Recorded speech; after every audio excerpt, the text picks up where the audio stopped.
Fl-isem tal-Missier u tal-Iben u tal-Ispirtu Santu. Amen. Il-grazzja ta' Sidna Ġesu Kristu l-imħabba ta' Alla u l-għaqda fl-Ispirtu Santu tkun ma'kom il-koll. Ġbartna fl-imkien mulej f'dan il-jum tijek, il-jum tal-qawmien, il-jum tal-ħajja. Iġborna miegħek u wibqa' magħna biex aħna nintebħu bil-preżenza ħajja tiegħek fil-ħajja tagħna ta' kuljum. B'dawn il-ħsibijiet f'moħħna u f'qalbna ijieħu nitolbu maħfra lil mulej għal ħtijietna.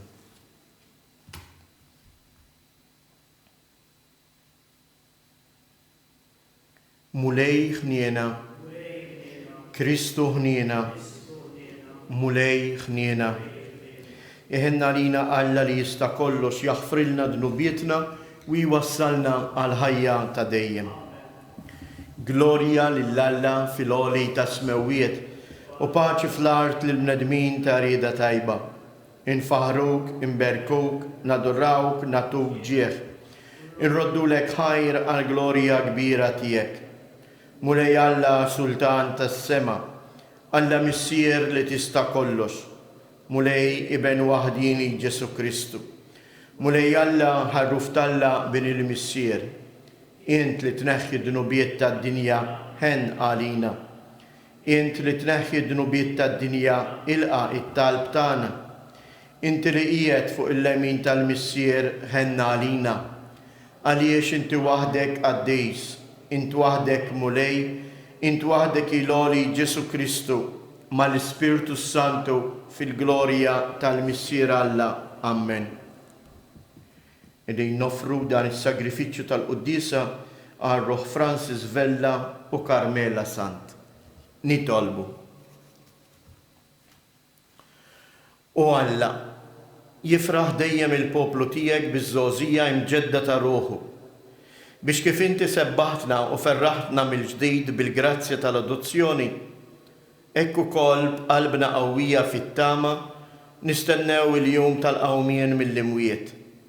Bibnek Ġesu Kristu Sidna li ju Alla u li miegħek jgħix wisaltan fl-imkien mal-Ispirtu Santu għal dejjem ta' dejjem. Amen.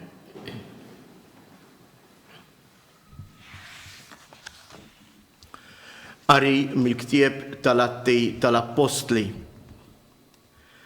Narejt il-50 Pietru fl-imkien mal-11 qam u qal lil-lud bleħenoli. Nies tal-Ludija, intom il-koll li toqgħodu f'Ġerusalem, kunu għafu dan u bisimgħu sewwa x'ngħidilkom jien. Ġesu ta' Nażaret kien bniedem li Alla ta'kom prova tiegħu permezz tal-mirakli u l-ġubijiet u s-sinjali li jagħmel bih fostkom, kif intom stess tafu. Lil dan Ġesu, Alla telaqulkom fidejkom skont l-erf u l-pjan li fassal minn qabel u intom neħħejtuh billi sallabtuh permezz ta' nies ħżiena. Imma Alla qajmu mill-imwiet billi ħall l-irbit tal-mewt għaliex ma setax ikun li l-mewt iżommu taħt is-seta tagħha. Għax David jgħid fuqu, żammejt lil mulej dejjem qudiemi, għax hu fuq il-lemin tiegħi biex qatt ma nitħarrek. Għalhekk ferħet qalbi u timtela bena l-sieni u ġismi wkoll jistrieħ fit-tama għax int ma titlaqx fl-imwiet lir-ruħi, ma tħallejx il-qaddejs tiegħek jara it-taħsir. Int għarraftni jitriq tal-ħajja timlini bil-ferħ meta nkun quddiemek. Ħoti, ħalluni ngħidilkom kif inħossa fuq il-Patriarka David u miet u kien mitfun u l-qabar tiegħu għadu magħna sal-lum. Issa hu kien profeta u kien jaf li Alla ħalliflu b'ġurament li kellu jqiegħed fuq it-tron tiegħu bniedem ġej minn nislu. David ra minn qabel u ħabbar il-qawmien tal-Messija u qal: la kien mitluq fl-imwiet u lanqas ġismu mara it-taħsir. Lil dan Ġesu Alla qajmu mill-imwiet u ta' dan aħna il-kol xieda. Għalhekk issa lil Alla għollieħ bil-lemin tiegħu huwa jirċieva minant il-Missier l-Ispirtu Santu li kien imwiet u sawwab fuqna kif qegħdin taraw u tisimgħu. Il-kelma tal-mulej. Salm responsorjali ngħidu flimkien Alleluja, Alleluja, Alleluja. Ħarisni o Alla għax fik jien nistken. Jinet lil-mulej insidi m'għandix ġejt ieħor ħliefek. Mulej, inti s-sem tal-wirt u r-risq tiegħi, inti jiżżomm fidejk xortija. Alleluja, Alleluja, Alleluja. Imbierek il-mulej li tani il-fema, imqar bil-lejl qalbi tal-limni. Inżomm lil-mulej dejjem qudiemi, għax bih fleminti qatt ma nitħarrek. Alleluja, Alleluja, Alleluja. Ek tifraħ ruħi u qalbi titenna u ġismi jisrieħ fil-kwiet. Għax int ma titlaqnix fil-mwiet, ma tħallejx lil-maħbub tiegħek jara il-qabar. Inti tallimni jitriq tal-ħajja. Hemm il-milja tal-ferħ quddiemek, hemm il-għaxqa għal dejjem flemintek.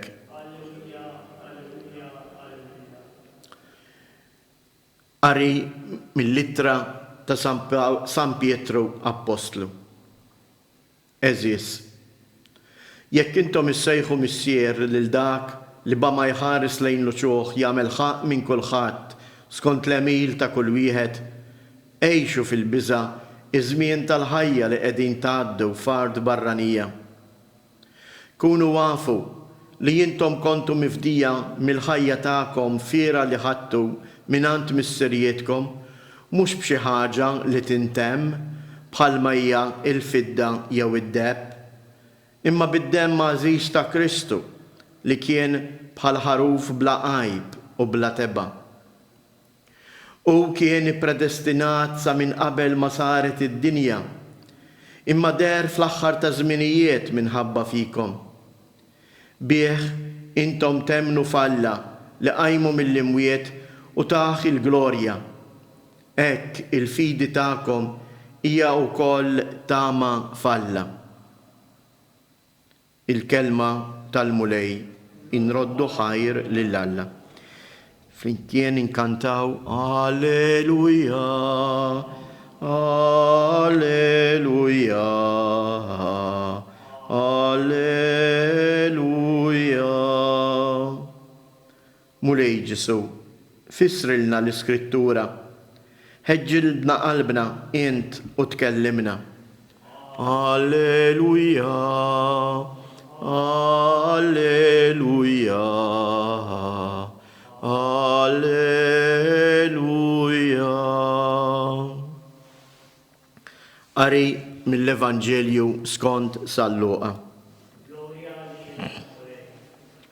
Dakinhar stess, fl-ewwel jum tal-ġimgħa, ġara li 2 mid-dixxiepli kienu sejrin lejn raħal jismu Emmaus, xi 60 stadju bogħod minn Ġerusalemm, jitħattu bejniethom fuq kull ma kien ġara. Huma u jitħattu u jitkixfu bejniethom, Ġesu innifsu resaq lejhom u baqa' miexi magħhom. Imma għajnejhom kellhom xi żommhom u ma setgħux jarfuh. U qalilhom, x'intom tgħidu bejnietkom intom u miexja. U huma waqfu bħarsa ta' niket fuq wiċċhom. Imbagħad wieħed minnhom jismu Kleofa wieġeb u qallu: Inti waħdek il-barrani f'Ġerusalem li ma tafx x'ġara hawnhekk f'dawn il-jiem?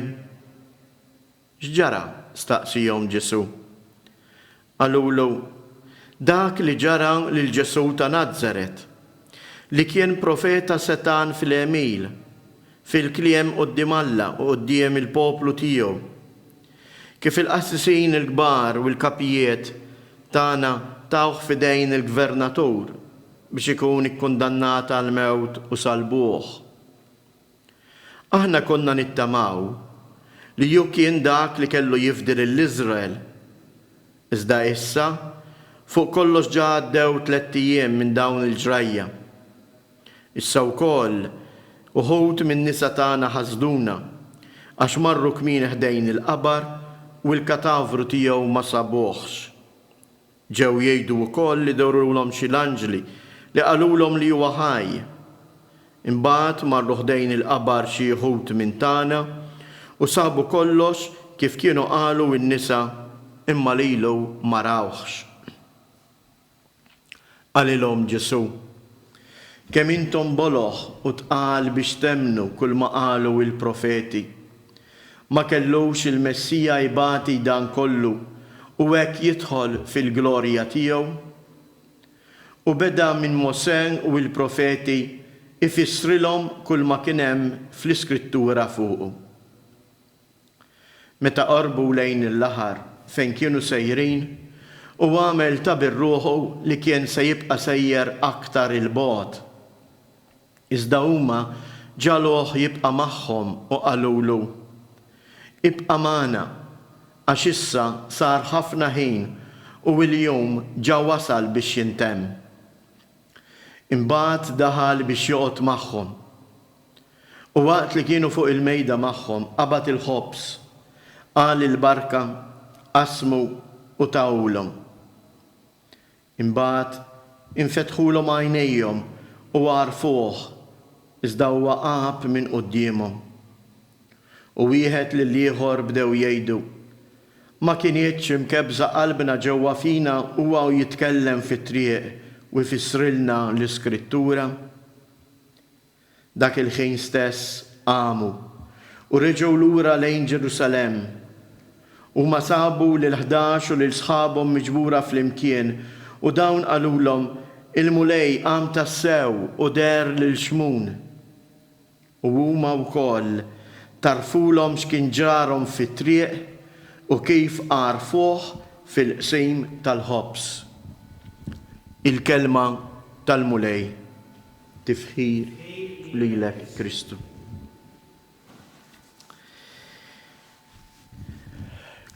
Kull meta jitħabbrilna l-Evanġelju, aħna dejjem inwieġbu tifħir lilek Kristu. Għaliex nagħmlu dan? Dan nagħmluh għaliex aħna nemmnu li l-Evanġelu mhuwiex sempliċi rakkont ta' ġrajja, imma huwa il-kelma ta' Alla lili li qiegħda sseħħ illum fl-istorja tiegħi. U għalhekk il-mulej dalgħodu għandu messaġġ f'din il-kelma li qalilna. U jekk qalbna hija mħeġġa, jekk aħna din il-kelma nilqgħuha, din il-kelma iġġalna inħossu il-preżenza tiegħu. U bir-raġun għalhekk għandna għax ngħidulu tifħir lilek Kristu.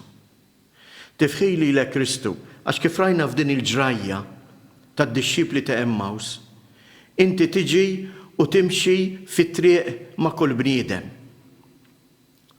Interessanti kif Salluqa jgħidilna, u ma ninsewx li anke din il-kidba ta' Salluqa ma kitbilniex l-Evanġelju biss, imma jagħtina il-ktieb tant importanti tal-Atti tal-Apostli.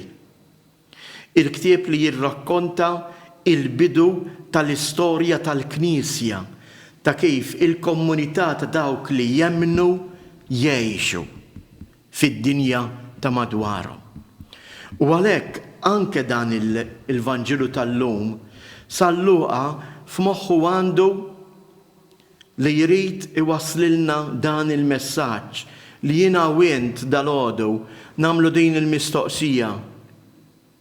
Jien kif qiegħed ngħix il-ħajja komunitarja tiegħi? Kif qiegħed ngħix il-ħajja ekleżjali ta' komunità? Araw ftit. L-ewwel qabel kollox San Luqa jgħidilna żewġ dixxipli. Kleofa, imma d-dixxiplu ieħor ma jgħidilniex min kien. Illum ħafna mill-istudjużi tal-Iskrittura iżommu li wisq probabbli id-dixxiplu ieħor ma kien ħadd għajr Mart Kleofa, Marija. Li kif naqraw fil-Vanġeli, Marija ta' Kleofa kienet ukoll fuq il-Golgota u rad bajnejja ukoll il-mewt ta' Kristu msallab. Dawn huma d-dixxiepli. Id-dixxiepli huma dawk li jimxu ma' Ġesu.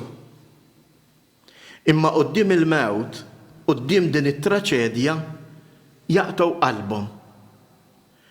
Iħallu dawk li huma stess kienu sħabhom min tagħhom u jitilqu lura lejn darhom lejn Emmaus.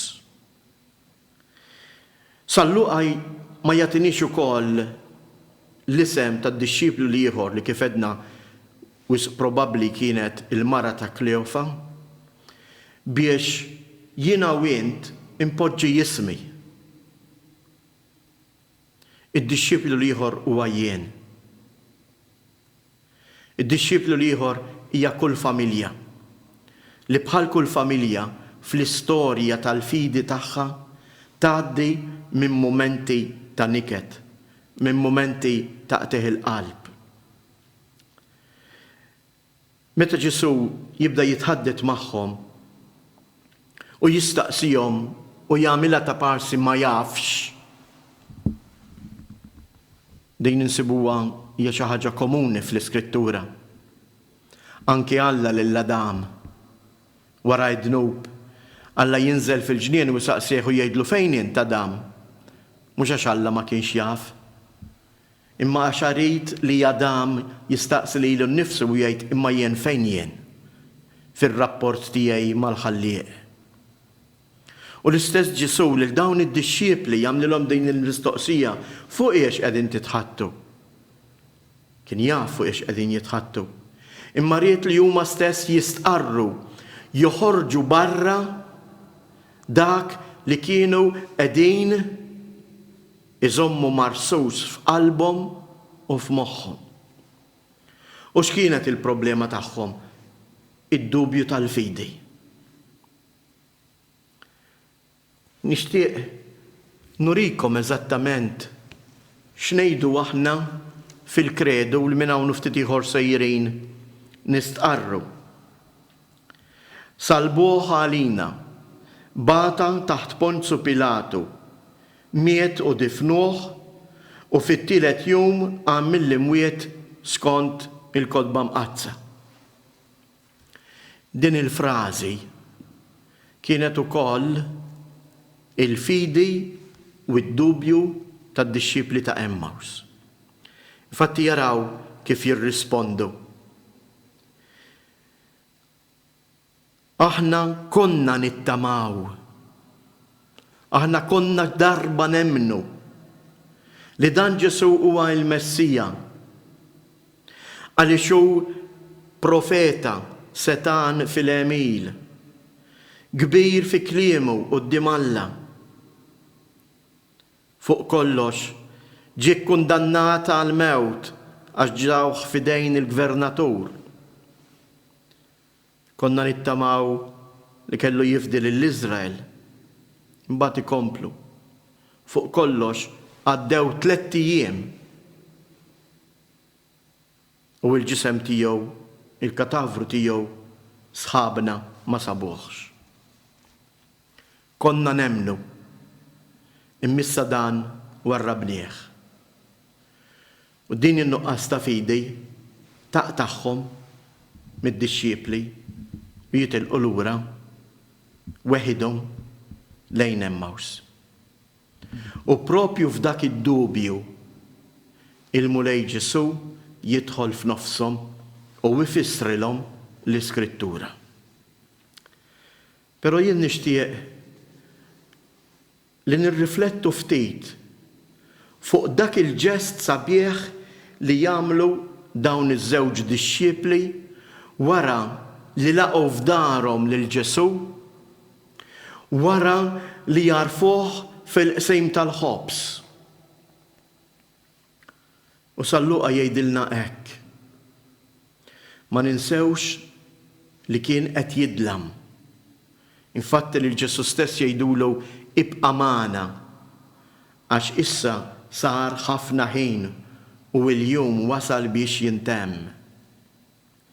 Imma hekk kif għajnejhom infetħulhom u għarfuh fil-qsejm tal-ħobs, Luqa jgħidilna dak il-ħin stess qamu u reġgħu lura lejn Ġerusalemm. Qamu u reġgħu lura lejn il-komunità tad-dixxiepli, lejn il-komunità ta' dawk li jemmnu. Hawnhekk jiena nara anke l-istorja li qegħdin ngħixu f'dan iż-żmien tal-pandemija, fejn qegħdin naraw iva il-knejjes tagħna magħluqin. Maħniex nerġgħu niltaqgħu ma' xulxin bħala komunità waħda, imma qegħdin ninġabru f'nuklei żgħar, familji żgħar fid-djarna.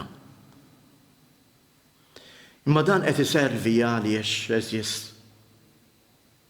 Dan qed iservi biex aħna wkoll nistaqsu l-istess mistoqsija. Imma il-fidi tiegħi fejn hi? Jien xemm fil-fond ta' qalbi? Lil min qed infittex? Lil min nixtieq? Qed nintebaħ kif il-preżenza ta' Alla hija dejjem miegħi fil-ħajja tiegħi. Għalfejn dan eżies? Biex meta aħna nerġgħu nirritornaw biex flimkien bħala familja, bħala dixxiepli, komunità ta' dawk li jemmnu, nerġgħu niċċelebraw l-Ewkaristija b'mod ieħor. Mhux bid-dubji, mhux b'ħafna niket, mhux b'ħafna għaġla, kif ħafna drabi għamilna. Jew kemm il-darba forsi rajna anke l-istess omelija bħala xi ħaġa żejda. Anke d-dixxiepli huma stess jistqarru imma kif ma kienitx imnebħa qalbna waqt li jew kien qiegħed ifissrilna l-Iskrittura. L-omelija huwa l-mument fejn is-saċerdoti ifissrilna l-Iskrittura biex jenna niftħu għajnejna, biex jenna naraw il-preżenza ta' Alla. Kemm drabi aħna dan ma tajniex kasu. Kemm drabi aħna wkoll ġrat fina li għajnejna kienu jibqgħu magħluqin u aktar minn għajnejna il-qalb tagħna kienet tibqa' magħluqa għall-kelma ta' Alla. Punt ieħor sabiħ li jagħmlu dawn id-dixxiepli hekk kif jidħlu mill-ġdid fil-komunità ta' Ġerusalemm xejdulhom. Il-mulej qam tassew u huma għarfulhom fit-triq dak riġlarhom u kif għarfuh fil-qsejm tal-ħobs. Anke meta niltaqgħu, kemm nirrakkontaw ġrajiet lil xulxin. Imma għaliex ħafna drabi nibżgħu nirrakkontaw kif aħna rajna lil Kristu f'ħajjitna. Dan huwa r-ritorn lejn il-komunità nisranija. Jiena nemmen li dan iż-żmien Alla qed jinqeda bih biex jagħmel minna komunità aktar imħeġġa fil-fidi, aktar imqawwija fit-tama, aktar kapaċi tħobb, aktar kapaċi tkun xhieda ħajja ta' veru bil-fatti u mhux bil-kliem li l-mulej huwa ħaj. Eżiż ġenituri, Forse qegħdin imdawrin ma' uliedkom, u speċjali jiż-żgħażagħ tagħkom, it-tfal tagħkom. Tibżgħux, issibu ħin għal uliedkom, għaż-żgħażagħ tagħkom, u kellmuhom u urihom kif intom iltqajtu mal-mulej biex huma wkoll ikunu jistgħu jiltaqgħu mal-mulej, biex huma wkoll bħad-dixxiepli ta' Emmaus jistgħu mill-ġdid jirritornaw fil-komunità ta' dawk li jemmnu u jistqarru magħkom u magħna iva, il-mulej huwa ħaj u aħna għarafnieh. Amen.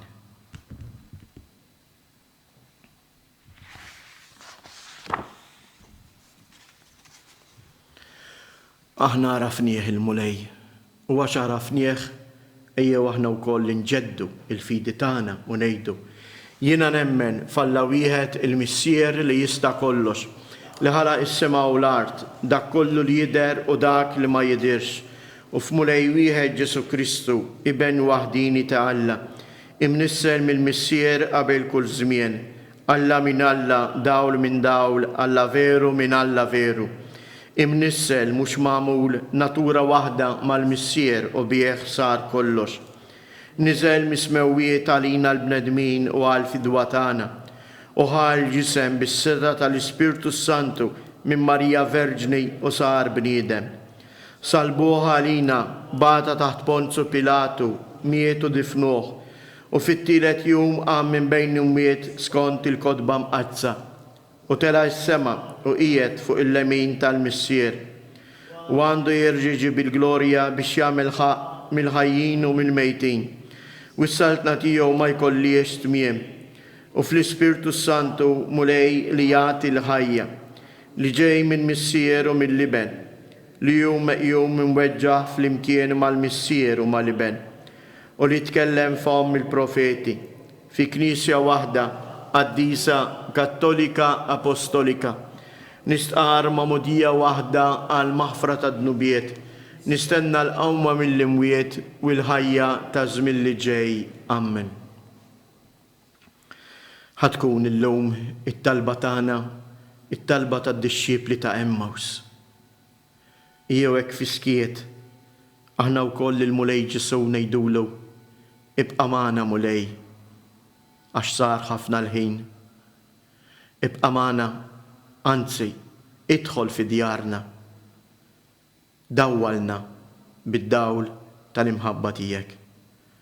Jew għalhekk fiskiet kull familja propju f'dan il-mument tressa u tippreżenta lil-mulej il-biżat tagħha, in-niket tagħha, id-dlamijiet tagħha. Ma fl-istess ħin il-mulej ngħidulu, ejja oqgħod, idħol f'darna.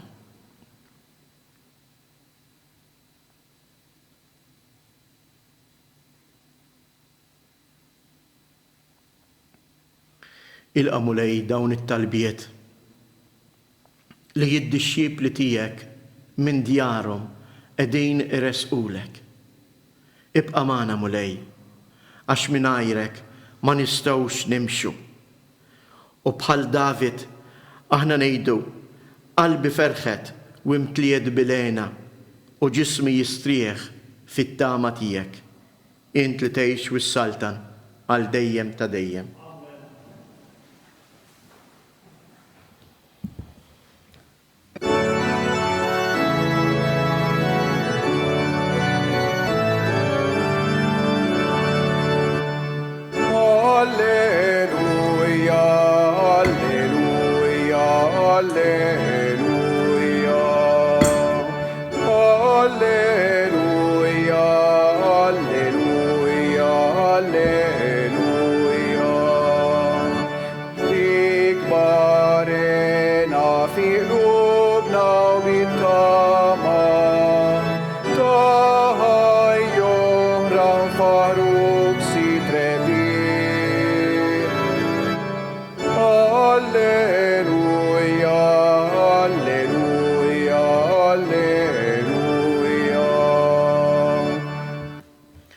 Itolbu ħuti biex dan is-sagrifiċċju tiegħi u tagħkom ikun joġob lil Alla l-Missier li jista' kollox.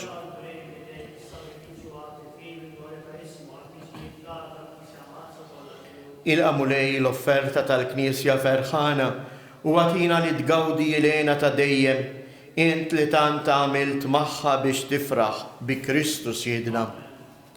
Il-mulej ma'kom, nerfu lubna il-fuq, nizzuħajr lil-mulej Alla tagħna. Sewwa u xieraq tas-sew mulej tajjeb u taġi tas-salvazzjoni tagħna li dejjem nistqarru l-glorja tiegħek, iżda b'ferħ akbar inxandruha f'dan iż-żmien li fih ġie sagrifikat Kristu, il-ħaruf tal-għid tagħna.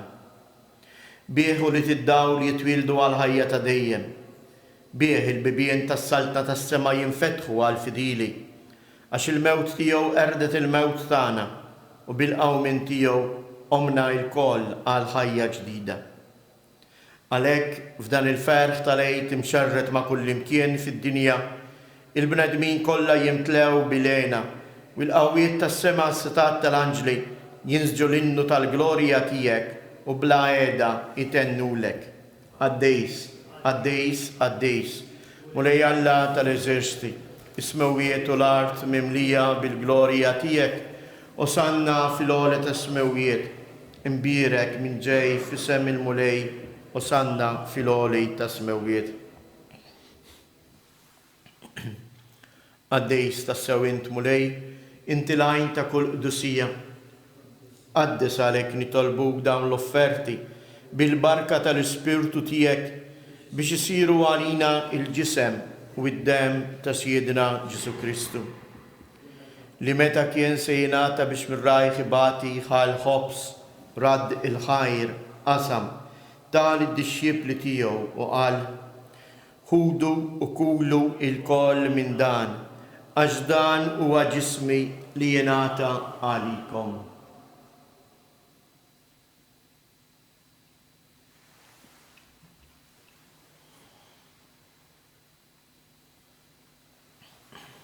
Ekku koll wara li klaħa l-kalċi reġarad il-ħajr tal id-dixxiepli tiegħu u qal: ħudu u xorbu minnu il-koll, għax dan huwa l-kalċ ta' demmi tal-patt il-ġdejt li jibqa' dejjem. Id-dem li jxirrita għalikom u għall-bledmin kollha għal maħfra tad-nubiet. Għamlu dan b'tifkira tiegħi.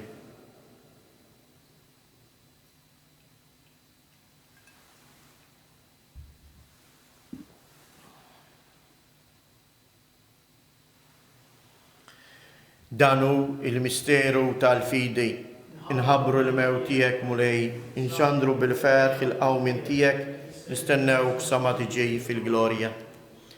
Għalhekk aħna u nagħmlu dan b'tifkira tal-mewt u l-qawmien ta' Siedna Ġesu Kristu, nofrulek mulej il-ħobs tal-ħajja u l-kalċej tas-salvazzjoni u nroddulek ħajr għaliex oġbok tilqana hawn quddiemek biex naqduk. Miċċa kontana nitolbu l-Spiritu Santu jaqadna f'ġisem wieħed lilna li nieħdu sem il-ġisem u id-dem ta' Kristu. Ftakar mulej fil-Knisja tiegħek imxerda mad-dinja kollha u ittaf l-imħabba flimkien mal-Papa Franġisku, mal-Isqof Mario u mal-Ministri tiegħek kollha. Ftakar ukoll fħutna li raqdu bit-tama tal-qawmien. Ftakar fil-mejtin kollha daħħalhom quddiemek fid-dawl tas-sebħ tiegħek. Ħenna lina l-koll nitolbuk, għati lilna wkoll il-wirt tal-ħajja ta' dejjem flimkien mal-Verġni mqazzhom Malla Marija, ma' San Giuseppe, l-Apostli u l-Qaddisin kollha li jgħixu fil-ħbiberija tiegħek sa mill-bidu tad-dinja. Għamel li magħhom infaħruk u nsebħuk b'Ġesu Kristu ibnek.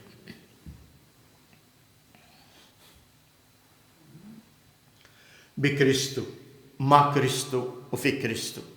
Jingħata lilek Alla missier li tista' kollox flimkien mal-Ispiritu Santu kull ġieħ u glorja għal dejjem ta' dejjem. Ejjew nitolbu kif għallimna u ridna nagħmlu li bint Alla għas-salvazzjoni tagħna. Li inti fis-smawiet jitqaddes ismek, tiġi salt nagħtek, ikun li tritjent kif is-sema hekk fl-art.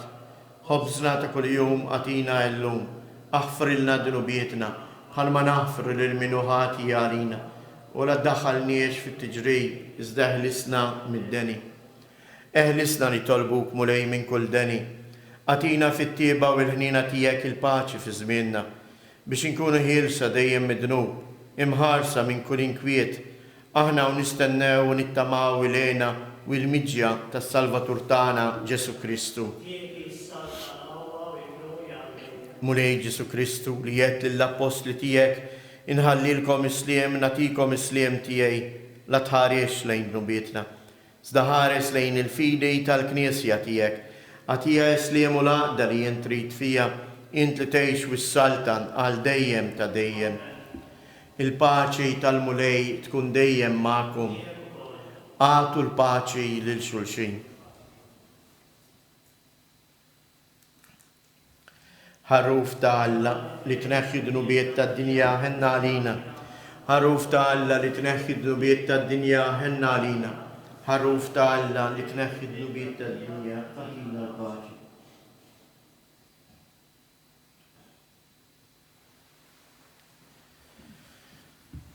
Danu il-ħaruf ta' Alla. Danu li jneħħi d-nubiet tad-dinja. Ħen jindawk li huma mistiedna għall-ikla tal-ħaruf.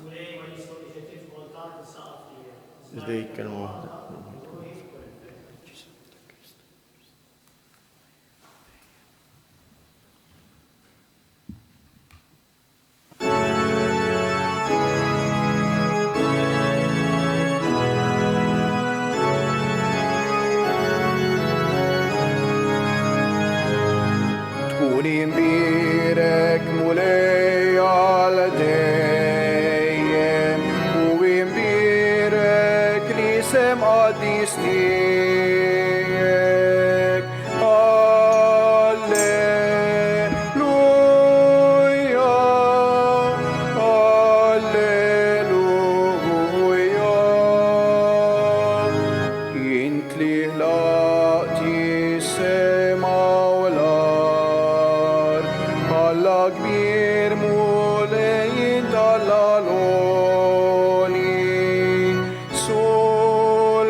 Flimkien it-qarbina tax-xewqa.